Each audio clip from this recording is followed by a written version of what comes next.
Ne faites pas de pommes de terre avant d'avoir vu cette recette, super facile et délicieuse. Pour commencer notre recette, je vais commencer par couper 1 kg de pommes de terre en deux, comme ceci.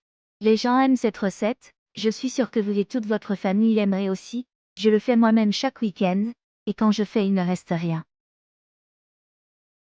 Une fois cela fait, je vais transférer dans une casserole, puis ajouter de l'eau jusqu'à ce que je couvre,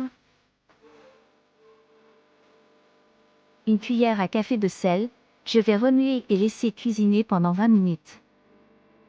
Idéalement, après la cuisson, les pommes de terre sont à ce point. Dans un moule, je vais ajouter une demi-tasse de beurre fondu, 50 g de parmesan, une cuillère à café de sel, une cuillère à café de paprika, une cuillère à café de romarin. Puis je vais remuer très bien et étaler sur le moule jusqu'à ce qu'il soit bien réparti. Je vais ensuite mettre les pommes de terre bouillies dans le moule, de cette façon. Et avant que j'oublie, dis-moi quelle ville tu regardes pour que je t'embrasse. Le câlin d'aujourd'hui va à Nina Anita de Madagascar.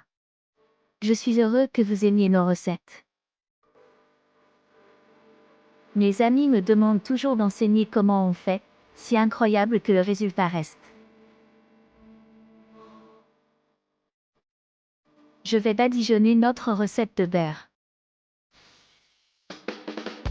Cette recette est tout simplement incroyable et délicieuse, le résultat vous surprendra. Ensuite, je vais ajouter un peu de parmesan au goût sur notre recette, mais cette partie est facultative, vous pouvez ajouter autant que vous voulez, je vais mettre beaucoup parce que j'aime le fromage. Est devenue une de mes recettes préférées, depuis la première fois que j'ai essayé, je ne peux plus m'arrêter. Maintenant, je vais l'amener au four à 200 degrés pendant 20 minutes. Notre recette a fini par être prête. Maintenant, servez et savourez ce délice. Est devenue une de mes recettes préférées, depuis la première fois que j'ai essayé, je ne peux plus m'arrêter. Faites-le chez vous et revenez me dire ce que vous en pensez. Enfin, j'ajouterai du ketchup au goût. J'espère que vous avez aimé cette recette.